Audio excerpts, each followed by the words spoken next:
اعوذ باللہ من الشیطان الرجیم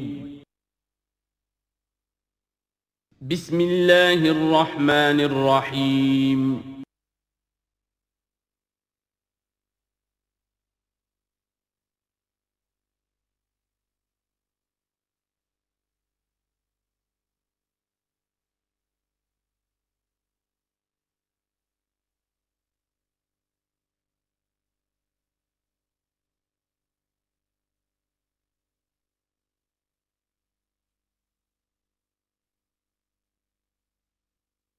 اعوذ باللہ من الشیطان الرجیم بسم اللہ الرحمن الرحیم الطلاق مرتان فامساک بمعروف او تسریح باحسان صدق اللہ العظیم۔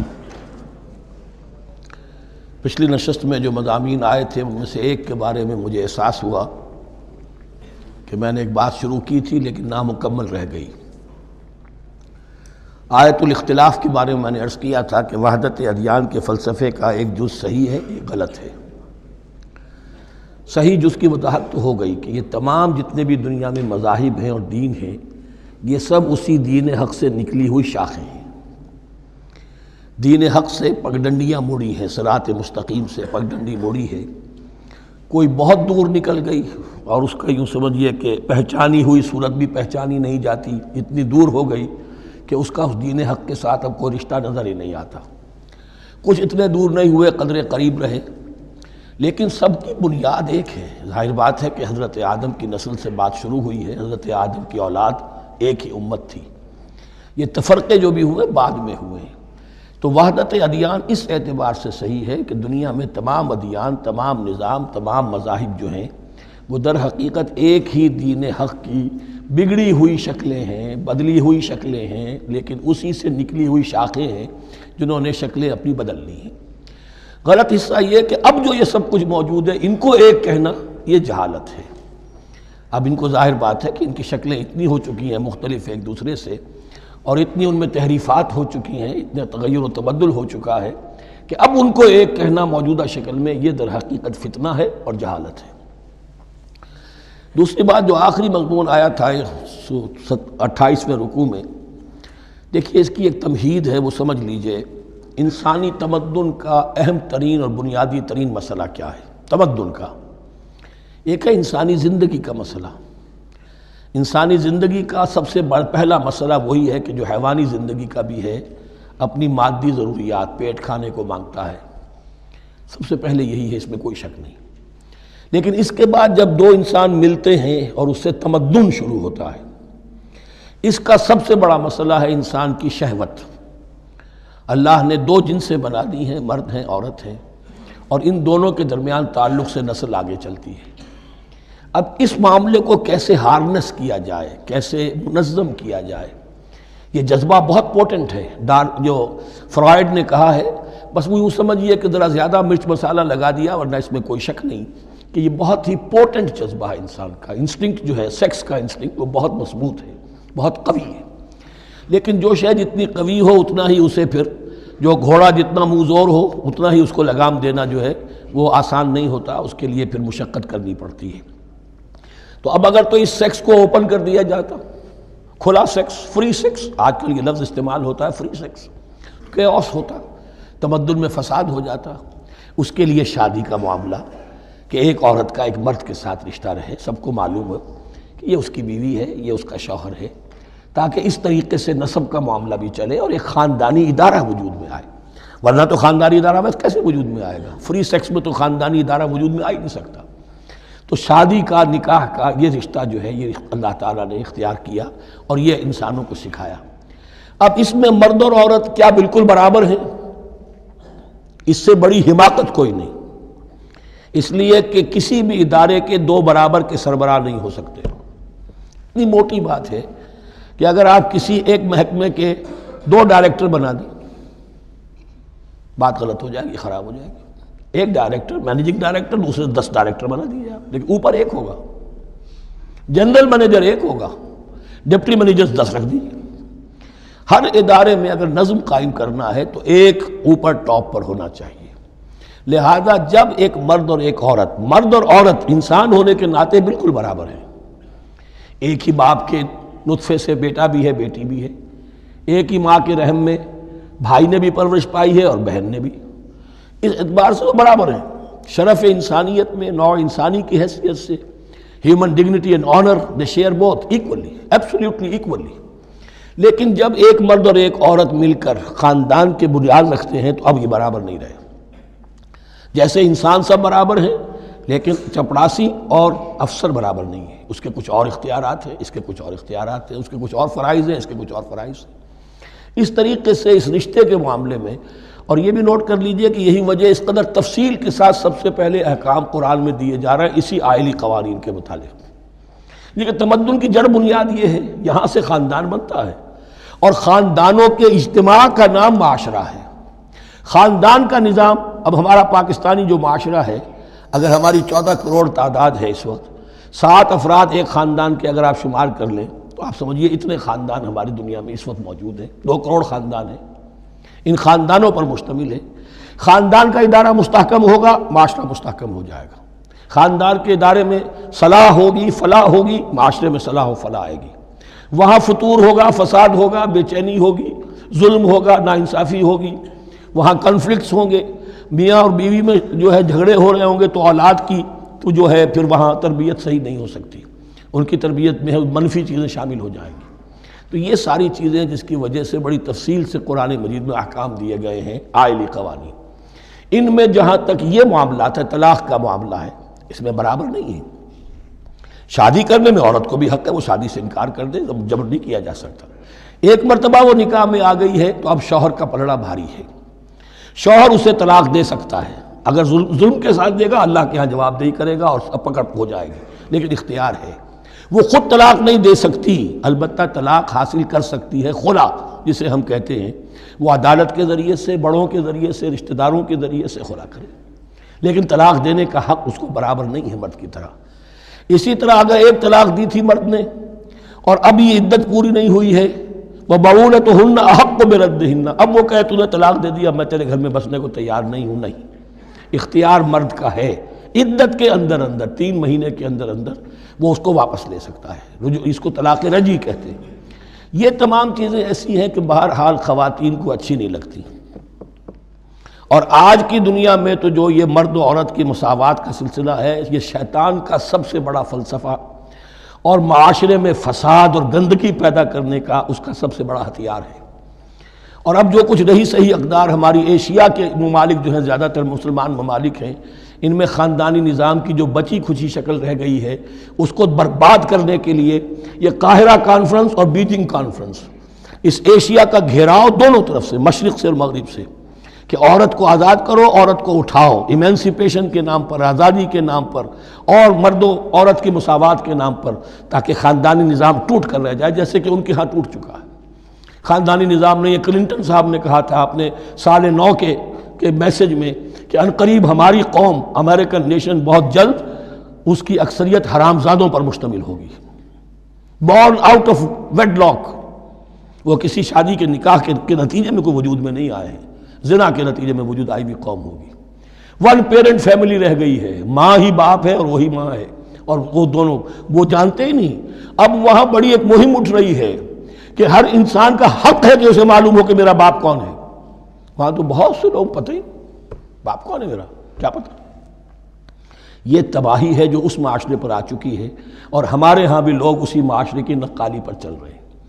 اور یہ نظریہ مساوات مرد و زن جو ہے، یہ بہت ہی یوں سمجھیے کہ تابناک اور بہت اچھے الفاظ کے ساتھ سامنے آ رہا ہے۔ البتہ اس کا دوسرا رخ بھی ہے، اسلام نے عورت کو جو حقوق دیے ہیں بدقسمتی سے ہم مسلمانوں نے وہ بھی ان کو نہیں دیے۔ اس کی وجہ یہ ہے کہ ہمارے اوپر ہمارا ہانٹ کر رہا ہے ہمارا ہندوانہ پس منظر۔ ہندوؤں کے معاشرے میں عورت کی کوئی حیثیت نہیں، نہ اس کی وراثت کا حق ہے، نہ وہ بیوہ ہو جائے تو جینے کا حق تھا اس کو، وہ تو پھر ستی ہو جانا چاہیے اس کو، اس کے لیے تو زندگی کا حق بھی نہیں ہے، وراثت تو بہت دور کی بات رہی، کوئی پراپرٹی کا کوئی سوال نہیں، کسی طرح کی کوئی حیثیت نہیں، کوئی لیگل اینٹیٹی نہیں۔ لیکن ہم مسلمان تو ہو گئے، ہمارے آباء و اجداد، تربیت ہوئی نہیں، لہذا ہمارے اوپر وہی تصورات ہیں، عورت کو جو ہے پاؤں کی جوتی کی طرح سمجھنا۔ یہ جو کچھ ہم کر رہے ہیں، ان کے جائز حقوق بھی انہیں نہیں دیتے، اس کے نتیجے میں ہم جو مغرب کا ہم پر حملہ ہے اس کو مؤثر کرنے میں گویا ہم مدد دے رہے ہیں۔ اگر ہم اپنی خواتین کو وہ حقوق نہیں دیں گے، اگر ان کے لیے جو اللہ نے جو مقرر کیا ہے وہ انہیں نہیں دیا جائے گا، تو ظاہر بات ہے کہ رد عمل میں پھر جو یہ نعرے ہیں اور بڑے خوشنما جو دعوت اٹھتی ہے وہ لازماً انہیں کھینچ کر لے جائے گی۔ تو اس طرف بھی خیال رکھیے، اور ہمارے ہاں دیندار گھرانوں میں خاص طور پر یہ بات ہوتی ہے، اس کو سمجھنا چاہیے کہ عورتوں کے کیا حقوق ہیں، ان کی دلجوئی کتنی کرنی چاہیے۔ حضور نے کیا فرمایا ہے؟ تم میں سے بہترین لوگ وہ جو اپنے گھر والوں کے لیے اچھے ہوں، بہترین لوگ وہ ہیں ان کے حقوق کا لحاظ ہو، ان کے ساتھ سلوک ہو، ان کی دلجوئی ہو، ان کے احساسات کا بھی پاس کیا جائے۔ البتہ جہاں شریعت کا اور دین کا معاملہ آ جائے، نتھنگ ڈوئنگ، سیدھی سیدھی بات، یہ تلوار کی طرح آپ ننگے ہو جائیں اس وقت کہ یہ معاملہ دین کا ہے، اس میں تمہاری کوئی رعایت نہیں کر سکتا۔ ہاں میرے معاملات کے اندر جو بھی تم چاہو میں نرمی کروں گا، یہ ہو سکتا ہے۔ بس اس کو ذہن میں رکھیے، یہ کڑوی گولی ہے۔ وَلَهُنَّ مِثْلُ الَّذِي عَلَيْهِنَّ بِالْمَعْرُوفِ وَلِلرِّجَالِ عَلَيْهِنَّ دَرَجَةٌ۔ اب درمیان کے الفاظ کو تو جدید جو ہمارے ہیں دانشور وہ لے لیتے ہیں، اوپر کا نہیں دیکھتے کہ بَعُولَتُهُنَّ أَحَقُّ بِرَدِّهِنَّ، برابری کہاں رہی؟ شادی کرتے ہوئے برابری ہے، عورت کہہ سکتی میں شادی نہیں کرتی، شادی نہیں ہوگی، اس وقت برابری ہے، دونوں کی رضامندی سے شادی ہوگی، یہ برابری ہے۔ لیکن جب ایک مرتبہ بیوی بن گئی اب برابر نہیں ہے۔ اب یہ فلسفہ جا کر پوری طرح بیان ہوگا سورہ نساء میں، اور الرجال قوامون علی النساء، یہ بات پھر وہاں آئے گی۔ اس کی تمہید ہے یہ کہ یہ کڑوی گولی ذرا خواتین کے حلق سے اترنی شروع ہو جائے۔ وَبَعُولَتُهُنَّ أَحَقُّ بِرَدِّهِنَّ، اور اسی طریقے سے وَلِلرِّجَالِ عَلَيْهِنَّ دَرَجَةٌ۔ البتہ اللہ نے جو ذمہ داریاں عورت کے حوالے کی ہیں، جس طرح کے اس کے فرائض ہیں ویسے ہی اس کے حقوق بھی ہیں، یہ ہے جو بات کہی جا رہی لَهُنَّ مِثْلُ الَّذِي عَلَيْهِنَّ بِالْمَعْرُوفِ۔ اور یہ دنیا کا وہ اصول ہے کہ responsibilities and privileges they go together۔ کہیں آپ کا اگر ذمہ داری زیادہ تو حقوق اور اختیارات بھی زیادہ ہوں گے۔ ذمہ داری بہت ڈال دی، حقوق و اختیارات اتنے ہیں نہیں، آپ ذمہ داری ادا نہیں کر سکتے۔ جہاں ذمہ داری کم ہوگی وہاں حقوق و اختیارات بھی کم ہوں گے، یہ دونوں چیزیں پروپورشنیٹ چلتی ہیں۔ اب چلیے آگے، مجھے اندیشہ ہے کہ میں نے خاصا وقت اس میں لگا دیا۔ الطلاق مرتان، طلاق دو مرتبہ ہے، یعنی ایک شوہر کو دو مرتبہ طلاق دے کر اور رجوع کر لینے کا حق ہے۔ ایک دفعہ طلاق دی اور عدت کے اندر رجوع کر لیا، ٹھیک ہے، پھر طلاق دی اور عدت کے اندر رجوع کر لیا، ٹھیک ہے، تیسری مرتبہ طلاق دی اب رجوع نہیں کر سکتا۔ الطلاق مرتان، دو مرتبہ ہو سکتا ہے۔ فَإِمْسَاكٌ بِمَعْرُوفٍ أَوْ تَسْرِيحٌ بِإِحْسَانٍ، اب اس کے بعد فیصلہ کرو، یا تو روکو اس کو اپنے گھر میں تو وہ بھی نیکی کے ساتھ، بھلائی کے ساتھ، تنگ کرنے کے لیے نہیں، پریشان کرنے کے لیے نہیں، اور تسریح بِإِحْسَان، یا رخصت کر دینا ہے اچھے بھلے طریقے سے، بھلے مانسوں کی طرح، خوبصورتی کے ساتھ۔ روکو تو بھلائی کے لیے، اور اگر رخصت کرنا ہے تو خوبصورت انداز میں۔ وَلَا يَحِلُّ لَكُمْ أَن تَأْخُذُوا مِمَّا آتَيْتُمُوهُنَّ شَيْئًا، اور تمہارے لیے ہرگز جائز نہیں ہے کہ جو کچھ تم نے انہیں دیا تھا اس میں سے کچھ بھی واپس لو۔ جو بھی تم نے انہیں مہر دیا تھا اس میں سے کچھ واپس نہیں لے سکتے جب تم طلاق دے رہے ہو۔ ہاں اگر عورت طلاق مانگے تو اسے اپنے مہر میں سے کچھ چھوڑنا پڑے گا، یہ دوسری بات ہے، لیکن جب مرد طلاق دے رہا ہے تو پھر وہ نہیں روک اس کو اس میں سے جو بھی کچھ دیا ہو۔ یہاں تک کہ آیا ہے کہ اگرچہ تم نے ان کو احداہن قنطارا، سونے کے ڈھیر دیے ہوں، ان میں سے بھی کچھ نہیں لے سکتے واپس۔ وَلَا يَحِلُّ لَكُمْ أَن تَأْخُذُوا مِمَّا آتَيْتُمُوهُنَّ شَيْئًا إِلَّا أَن يَخَافَا أَن لَا يُقِيمَا حُدُودَ اللَّهِ، البتہ اگر وہ دونوں یہ سمجھیں کہ ہم حدود اللہ کو قائم نہیں رکھ سکیں گے۔ مراد کیا ہے کہ فیملی لائف کے ضمن میں جو اللہ نے احکام دیے ہیں، جو آداب ہیں، جو ان کے مقاصد ہیں، وہ ہمارے مابین اتنی موافقت مزاجی نہیں ہے کہ ہم ساتھ چل سکیں۔ ایک عورت اگر یہ محسوس کرتی ہے فَإِنْ خِفْتُمْ أَلَّا يُقِيمَا حُدُودَ اللَّهِ فَلَا جُنَاحَ عَلَيْهِمَا فِي مَا افْتَدَتْ بِهِ، پھر اگر اس کا یہ خیال ہے کہ یہ نہیں رکھ سکیں گے تو پھر کوئی حرج نہیں ہے ان دونوں پر کہ جو کچھ دے دلا کر عورت فدیے میں اپنے آپ کو چھڑا لے، یعنی کہہ کہ ٹھیک ہے تم نے مجھے 10 لاکھ مہر دیا تھا، میں 5 لاکھ تمہیں واپس کرتی ہوں، یا تم نے 10 لاکھ کا میرا مہر رکھا تھا، میں خلا مانگ رہی ہوں، میں صرف 5 لاکھ کا تم سے تقاضا کرتی ہوں، اسے اپنے مہر میں سے کچھ چھوڑنا ہوگا، یہ فدیہ ہے۔ تلک حدود اللہ فلا تعتدوها، یہ اللہ کے حدود ہیں، ان سے تجاوز مت کرو۔ دیکھیے روزے وغیرہ کے ضمن میں فلا تقربوها، اور یہاں فلا تعتدوها، اس لیے کہ یہاں بڑے دھڑلے سے آدمی جو ہے وہ ان حدود کو پامال کر جاتے ہیں، قانون یہی رہ جاتا ہے، روح اس کی ختم ہو جاتی ہے۔ وَمَن يَتَعَدَّ حُدُودَ اللَّهِ فَأُولَٰئِكَ هُمُ الظَّالِمُونَ، اور جو اللہ کے حدود سے تجاوز کرتے ہیں وہی ظالم لوگ ہیں۔ فَإِن طَلَّقَهَا، اب اگر تیسری مرتبہ طلاق دے دی، الطلاق مرتان تو ہو چکا نا، اس کے بارے میں سارے احکام آ گئے، لیکن اب اگر دے دی مراد ہے تیسری مرتبہ، فَإِن طَلَّقَهَا فَلَا تَحِلُّ لَهُ مِن بَعْدِ حَتَّى تَنكِحَ زَوْجًا غَيْرَهُ، تو اب وہ اس کے لیے جائز نہیں ہوگی جب تک کہ وہ عورت کسی اور شوہر سے شادی نہ کرے۔ اس کو حلالہ کہتے ہیں، لیکن یہ حلالہ کروانا یا کرنا اور کسی کے ساتھ یہ معاہدہ کرنا تم شادی کر لو پھر طلاق دے دینا، اس پر لعنت فرمائی ہے، حضور نے لعنت فرمائی ہے۔ اور ہمارے ہاں علم میں آتی ہے، یہ بات سننے میں آتی ہے کہ بہت سے علماء نے اس کو دھندا بنا رکھا ہے۔ حلالہ مولوی مشہور ہیں مختلف شہروں کے اندر۔ فَإِن طَلَّقَهَا فَلَا تَحِلُّ لَهُ مِن بَعْدُ حَتَّى تَنكِحَ زَوْجًا غَيْرَهُ فَإِن طَلَّقَهَا، پھر اگر وہ بھی دوسری شادی کی دوسری جگہ پر، اس عورت نے اس شوہر سے بھی نہیں بنی، اس نے بھی طلاق دے دی، فَلَا جُنَاحَ عَلَيْهِمَا أَن يَتَرَاجَعَا، تو اب کوئی گناہ نہیں ہوگا ان دونوں پر کہ وہ رجوع کر لیں، پہلے سابق شوہر سے شادی کر لیں۔ یعنی عورت کو شاید عقل آ گئی ہو، کوئی اسی کی زیادتی تھی کہ پہلے شوہر کے ہاں بس نہیں سکی، اب دوسری مرتبہ کا تجربہ ہو گیا تو اس کے کان ہو گیا کہ کوئی غلطی میری ہی ہے، اب شاید دوبارہ وہ اپنے شوہر کی طرف، سابقہ شوہر کی طرف رجوع کرنا چاہے تو اس کی اجازت ہے۔ ان ظنا یقیما حدود اللہ، اگر ان کو یہ یقین ہو کہ وہ اللہ کے حدود کی پاسداری کر سکیں گے۔ اللہ کے حدود جو ہیں احکام شریعت، ان کو بہرحال مد نظر رکھنا ہے اور فائق رکھنا ہے۔ وَتِلْكَ حُدُودُ اللَّهِ يُبَيِّنُهَا لِقَوْمٍ يَعْلَمُونَ، اور یہ وہ حدود ہیں اللہ کے جن کو وہ واضح کر رہا ہے، کھول کھول کر بیان کر رہا ہے ان لوگوں کے لیے کہ جو علم حاصل کرنا چاہیں۔ ترجمہ یہ ہوتا ہے عام طور پر جنہیں علم حاصل ہے، اصل میں کسی وقت فعل کو طلب فعل کے معنی میں استعمال کیا جاتا ہے عربی زبان میں، یعلمون جو جاننا چاہیں، جن کے اندر طلب ہے علم کی۔ وَإِذَا طَلَّقْتُمُ النِّسَاءَ فَبَلَغْنَ أَجَلَهُنَّ، تو جب تم لوگ اپنی بیویوں کو طلاق دو اور پھر وہ اپنی عدت پوری کر لیں، فَأَمْسِكُوهُنَّ بِمَعْرُوفٍ أَوْ سَرِّحُوهُنَّ بِمَعْرُوفٍ، تو اب چاہو تو روکو انہیں لیکن معروف طریقے سے، اور چاہو تو انہیں رخصت کر دو وہ بھی اچھے طریقے پر۔ وَلَا تُمْسِكُوهُنَّ ضِرَارًا لِتَعْتَدُوا، اور دیکھو ایسا نہ کرو کہ تم روکو انہیں تنگ کرنے کے لیے۔ اچھا ذرا اس کی میں اور خبر لوں گا رجوع کر کے، ذرا اگر تو طلاق ہو گئی تو آزاد ہو جائے گی، غصہ اتنا چڑھا ہوا ہے کہ ابھی وہ غصہ ٹھنڈا نہیں ہوا ہے، رجوع کر رہا ہے اس لیے کہ اسے اور پریشان کروں، اسے اور تکلیفیں پہنچاؤں۔ تو اب یہ کیا ہوا، قانون تو اجازت دے رہا ہے لیکن تم نے قانون کا مذاق اڑایا، تم نے اللہ کی دی ہوئی اس اجازت کا ناجائز استعمال کیا۔ ہاں اگر بسانے کا واقعی ارادہ ہو گیا ہے تو ضرور تم رجوع کر لو، رجوع کا حق تمہیں ہے، لیکن اگر یہ نہیں ہے، پریشان کرنا ہے، فَلَا تُمْسِكُوهُنَّ وَلَا تُمْسِكُوهُنَّ ضِرَارًا لِتَعْتَدُوا، ضدم زدہ ان پر زیادتی کرنے کے لیے، ستانے کے لیے۔ وَمَنْ يَفْعَلْ ذَلِكَ فَقَدْ ظَلَمَ نَفْسَهُ، اور جو کوئی بھی یہ کام کرے گا اس نے اپنی جان پر ظلم ڈھایا۔ وَلَا تَتَّخِذُوا آیَاتِ اللَّهِ هُزُوًا، اور دیکھو اللہ کی آیات کو مذاق اور کھیل نہ بنا لو، ٹھٹھا نہ بنا لو۔ یہ اچھی طرح جان لیجئے، لا از لا and there can be law which has no flaw. Flawless law is impossible.